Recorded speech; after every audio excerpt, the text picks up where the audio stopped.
When we speak of individuation, we are not simply talking about a social or superficial independence. Individuation is the profound journey of coming to know oneself in the deepest sense, a process that psychology has recognized for decades as essential to human development. It is the gradual peeling away of the layers imposed upon us by family, culture, and circumstance, until what remains is the core of the self, unfiltered, unmediated, and unmistakably authentic. Emotional withdrawal, in this context, is not a retreat in the ordinary sense. It is an inward turn, a deliberate disengagement from the constant demands of external validation. It is here, in the quiet interior space we create for ourselves, that we begin to confront what Carl Jung referred to as the task of becoming whole. Consider how much of our emotional life is dictated by others, friends, partners, colleagues, even society at large. From an early age, we are conditioned to seek approval, to mold our desires and behaviors according to expectations that may have little to do with who we truly are. There is a subtle but persistent pressure to perform, to fit, to conform. And in doing so, we often lose touch with the nuanced rhythms of our own emotional world. Individuation requires a countercurrent to this tide, a deliberate turning inward that allows us to observe these pressures without being consumed by them. Emotional withdrawal is the tool by which we reclaim that observational capacity. It is a form of self-attunement, a way of saying to ourselves, I will no longer allow my interior life to be dictated by the emotional needs of others. This process is rarely comfortable. The act of withdrawing emotionally, even temporarily, can feel isolating or even threatening. There is a vulnerability in removing oneself from habitual sources of comfort, in confronting the silence that exists when we are not reacting to someone else's voice or validation. And yet, it is precisely within this discomfort that growth occurs. By stepping back, we create the necessary distance to see the patterns that have governed our behavior. The subtle dependencies, the unexamined fears, the compulsions that masquerade as choice. It is in the recognition of these patterns that we begin to separate what is authentically ours from what has been borrowed or imposed. Individuation, therefore, is not merely about asserting independence in the superficial sense. It is about cultivating the capacity to live in alignment with one's own interior truth.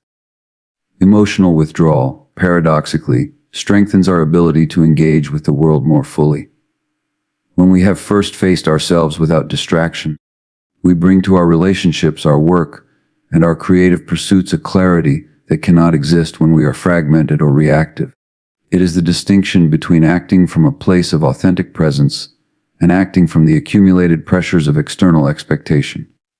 To withdraw emotionally in this sense is to practice freedom. It is the intentional creation of inner space in which the self can emerge unpressured and uncompromised. Ultimately, the inward turn that marks the beginning of individuation is both courageous and necessary.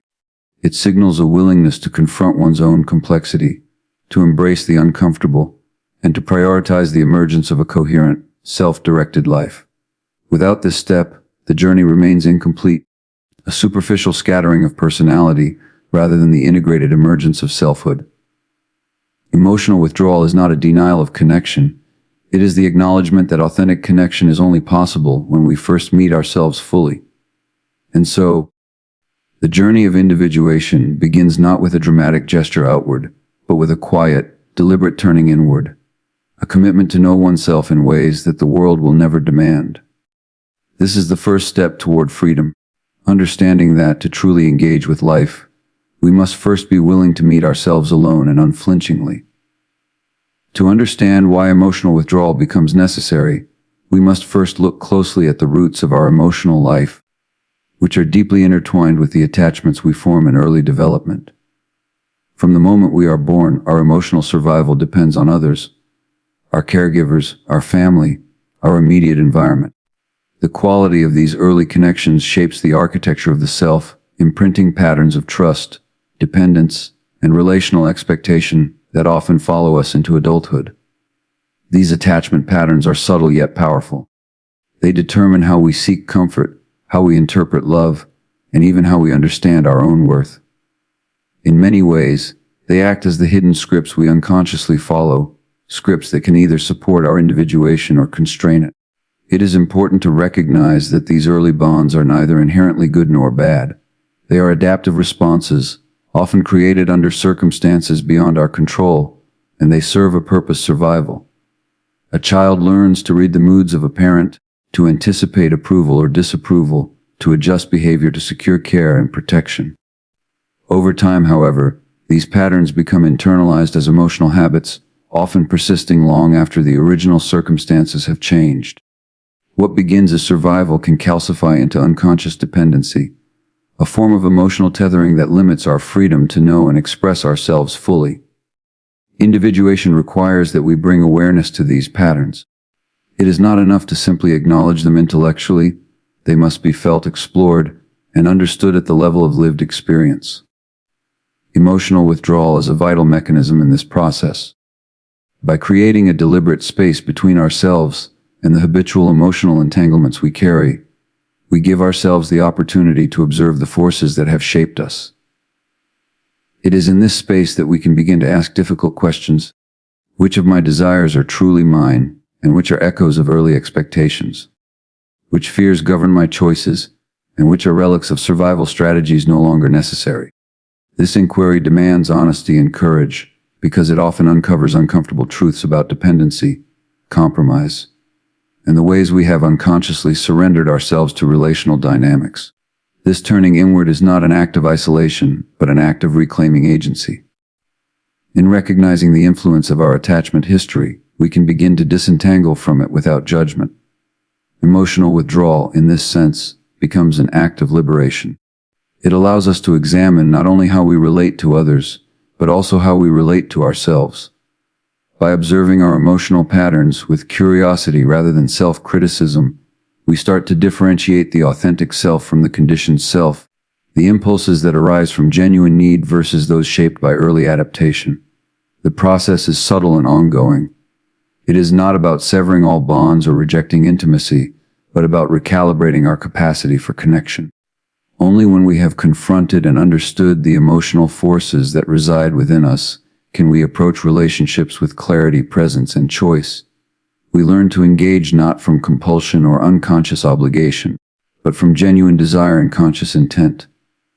Emotional withdrawal, then, is a form of self-honoring. It is a necessary pause that allows us to integrate our past without being dominated by it, to reclaim the freedom that attachment patterns once limited. Ultimately, understanding the role of early emotional bonds illuminates why withdrawal is essential to individuation. It is the bridge between dependency and autonomy, between inherited patterns and self-determined living. By facing the ways we were shaped, without blame or shame, we create the foundation for authentic engagement with the world and with others. The lesson is profound: to know ourselves fully, we must first see clearly the ties that have bound us, honor them for the role they played, and then step back with courage to reclaim the life that is truly ours. Once we begin to step back from the constant demands of our emotional environment, we enter a space where observation becomes possible. Emotional withdrawal is not a retreat from life. It is the creation of an interior vantage point from which we can witness ourselves without distortion. Most people live their emotional lives on autopilot, reacting to external stimuli, without awareness of the underlying currents driving their responses. We may feel anger, frustration, or sadness and immediately project it outward, blaming circumstances or others, without ever considering the origin of the feeling within our own interior landscape. Withdrawal allows for a pause, a deliberate suspension of reactive engagement, and in that pause, self-observation becomes possible. Self-observation is an act of radical honesty. It requires that we notice our impulses, our habitual responses, and the subtle emotional triggers that have long guided our behavior. It is not about suppressing feelings or judging ourselves. Rather, it is about cultivating the ability to witness them with clarity. When we step back, we can begin to discern the difference between emotion that is a reflection of the present moment and emotion that is a residual echo of past conditioning. We see how old wounds, unexamined fears, and unconscious expectations color our perception and dictate our choices. This clarity is essential because individuation is not merely a matter of introspection. It is the capacity to act from awareness rather than habit. from authenticity rather than unconscious compulsion. The process is subtle, often imperceptible at first. Emotional withdrawal does not produce immediate transformation. It cultivates a landscape of attention in which transformation can occur. Imagine a pond disturbed by constant waves. Until the surface settles, the reflection of the sky cannot be seen clearly. In the same way, the mind and heart, when constantly stirred by external pressures and relational demands, obscure the reflection of the self. Withdrawal is the act of stilling those waters, of allowing the turbulence to subside, so that what is real and true can come into view. It is in this clarity that the self begins to emerge unencumbered by the distortions of projection, denial, and habitual reactivity. Furthermore, self-observation cultivated through withdrawal is not an intellectual exercise alone. It is deeply somatic and emotional. Feelings that have long been unacknowledged arise in the silence of introspection. Anxiety, grief, longing, all can surface when we remove the distractions of constant engagement with others. The task is to meet these feelings without avoidance, to recognize them as part of the inner landscape that must be understood, integrated, and ultimately transcended. In doing so, we reclaim ownership of our emotional life. No longer are we passively shaped by the currents of circumstance or by the expectations of others. Instead, we become active participants in the shaping of our inner and outer reality. This capacity for self-observation is the bridge between emotional withdrawal and authentic engagement with the world. It equips us to respond to life with intentionality, to act in ways that are aligned with our values and true desires rather than dictated by unexamined patterns. It transforms withdrawal from a mere act of isolation into a profound practice of empowerment. By witnessing ourselves, we learn to live from a place of inner authority, where emotions serve insight rather than reaction, and relationships become a choice rather than a compulsion. Ultimately, emotional withdrawal as a tool for self-observation is a declaration of autonomy, a recognition that to truly inhabit our lives, we must first be willing to inhabit ourselves fully.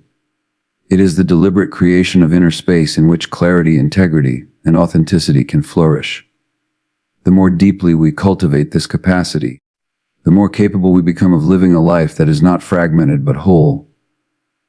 The essential truth is this: to act with wisdom in the world, we must first learn to watch ourselves without distortion, to see clearly before we respond, and to cultivate the calm space from which true freedom arises. As we cultivate self-observation through emotional withdrawal, we inevitably encounter aspects of ourselves that have long been hidden, suppressed, or denied. Jung called this the shadow. Those parts of our psyche that we reject because they seem unacceptable, dangerous, or incompatible with the identity we present to the world. The shadow is not some abstract concept. It is the living, breathing collection of impulses, desires, fears, and memories that have been disowned, often in the service of survival. Emotional withdrawal creates the inner space necessary to confront these aspects directly. Without this withdrawal, we risk projecting our disowned qualities onto others, perpetuating cycles of blame, conflict, and misunderstanding. Individuation cannot proceed until we are willing to look honestly at the parts of ourselves we have long avoided. The process of integrating the shadow is neither linear nor comfortable. It demands courage because the shadow often contains traits we consider shameful, primitive, or unlovable. In a world that prizes image over authenticity, admitting that we harbor fear, envy, or aggression can feel threatening to our sense of identity. Yet, avoidance only prolongs fragmentation. Emotional withdrawal allows us to sit with these aspects without distraction, to observe them as facets of our humanity rather than enemies to be eradicated. In this space, we learn a radical form of acceptance, the willingness to see ourselves fully, even when what we see is unsettling. Integration is not about indulgence or moral surrender. It is about acknowledgement and understanding. When we bring conscious awareness to the shadow, we begin to discern its patterns, recognize its triggers, and understand its origins. Often, these disowned parts are rooted in early experiences of shame, fear, or survival imperatives, and they have persisted in subtle ways, shaping our responses and relationships unconsciously. By observing them, naming them, and understanding their function, we transform them from hidden drivers of behavior into conscious aspects of self. This process strengthens our autonomy, because we no longer act out of unconscious fear or unexamined desire. Instead, we are free to make deliberate choices informed by insight rather than compulsion. Emotional withdrawal also facilitates the integration of internal conflict. Our psyche is rarely monolithic. It is a collection of competing impulses, desires, and needs. Without reflection, these conflicts can manifest as anxiety, indecision, or projection onto others. By turning inward, we allow these conflicting parts to be expressed safely within the boundaries of awareness. We can listen to the voices within us, understand their motivations, and negotiate a coherent internal dialogue. This internal reconciliation is a hallmark of individuation. The self becomes an integrated whole, capable of acting with clarity, balance, and authenticity in the world. It is crucial to recognize that shadow integration is not a one-time event. It is an ongoing process, a lifelong dialogue with the parts of ourselves that remain in shadow. Emotional withdrawal provides the rhythm of reflection and introspection necessary for this dialogue to continue, ensuring that we remain responsive to our inner life rather than reactive to the outer world. Without it, the shadow can remain hidden, driving behavior subtly and unconsciously, undermining the very autonomy individuation seeks to establish. Ultimately, the confrontation with the shadow is transformative. It allows us to reclaim the energy, creativity, and vitality that we may have long disowned. By facing the uncomfortable truth of our inner complexity, we develop not only insight but also compassion. Compassion for ourselves, for the struggles we have endured, and for the humanity of others. Emotional withdrawal is the vessel that carries us through this process, creating the necessary distance from external demands to engage in authentic self-integration. The essential truth is this: to become whole, we must face the parts of ourselves we have long avoided, and in doing so, we gain the freedom to act with integrity, courage, and clarity. Individuation is impossible without this confrontation, and emotional withdrawal is the path that makes it possible. Emotional withdrawal, when undertaken as part of individuation, is not a permanent retreat from life. Rather, it is a recalibration of how we relate to others. One of the most profound realizations in this process is that connection, in its deepest and most authentic form, cannot be born from dependency. Early in life, our bonds often serve survival, creating patterns where we rely on others for emotional regulation, validation, and a sense of self-worth. These dependencies are natural in infancy, necessary for safety and growth, but left unexamined, they can persist into adulthood, subtly shaping our relationships and limiting our freedom.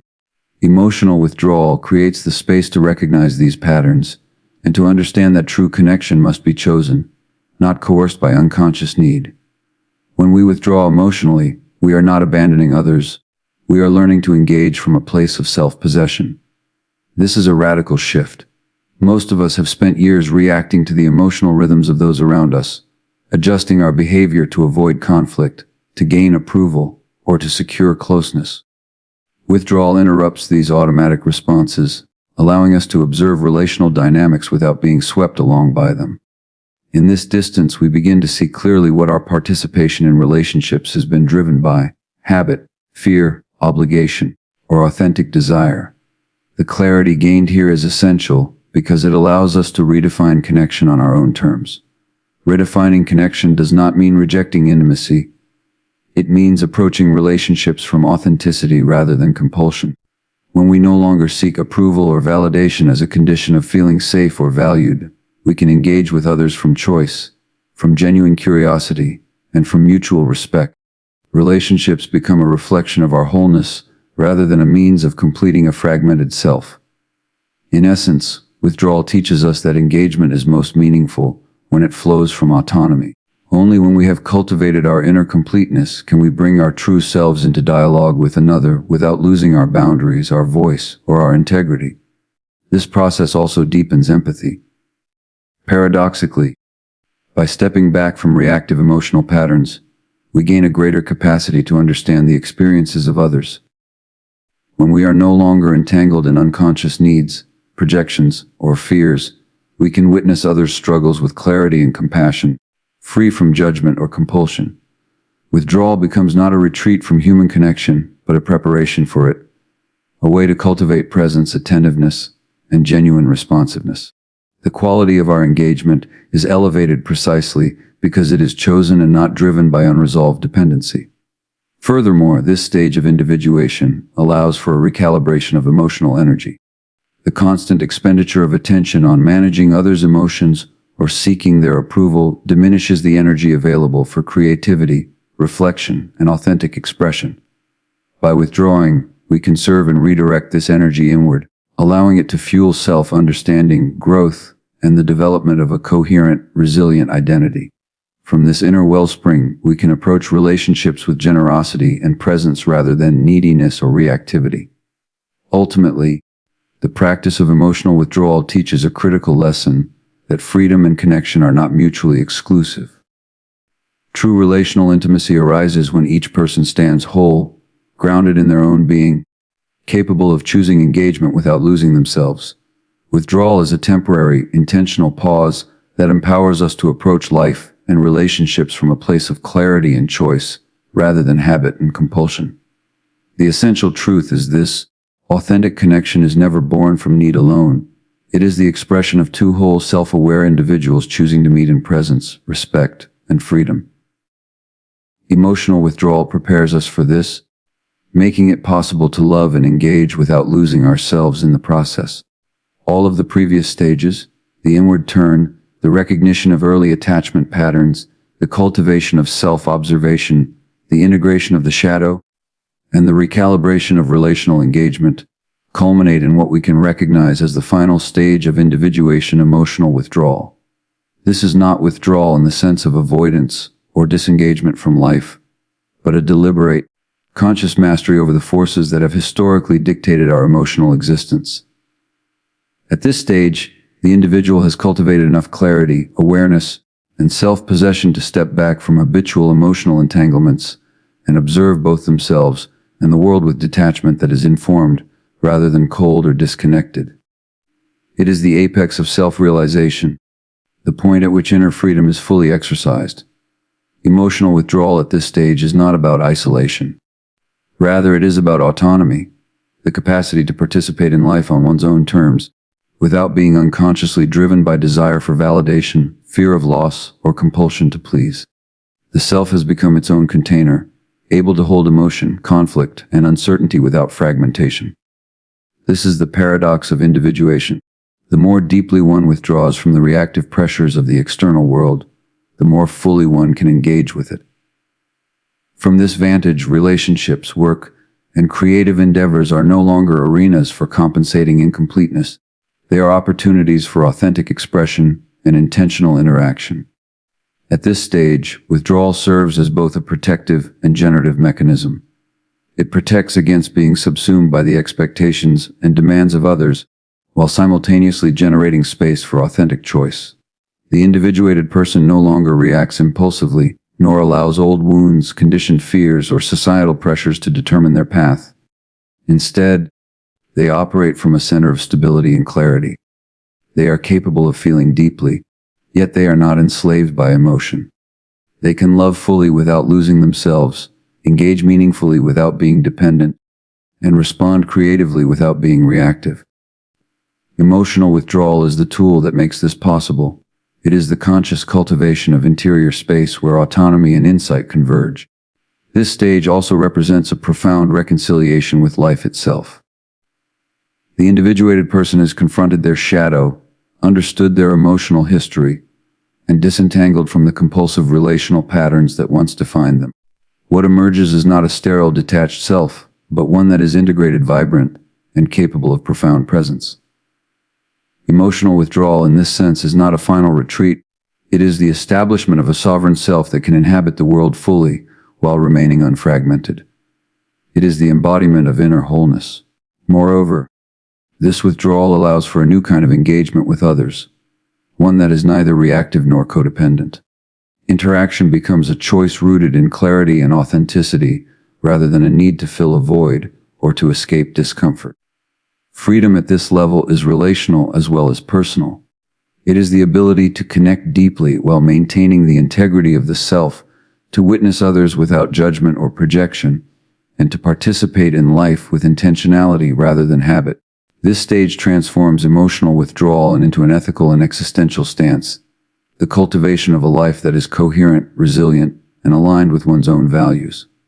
Ultimately, emotional withdrawal is the final stage of individuation because it signifies mastery over the internal forces that have historically shaped our lives. It is the deliberate creation of space in which clarity, authenticity, and autonomy flourish. Without it, individuation remains incomplete. With it, the individual can engage fully, love deeply, and act intentionally, grounded in a self that is whole and resilient. The essential truth is this: true freedom is not found in constant engagement, nor in the approval of others, but in the sovereign interior life that allows us to participate in the world without losing ourselves. Emotional withdrawal is the final act that makes this possible, a deliberate, conscious, and courageous embrace of the self in its entirety.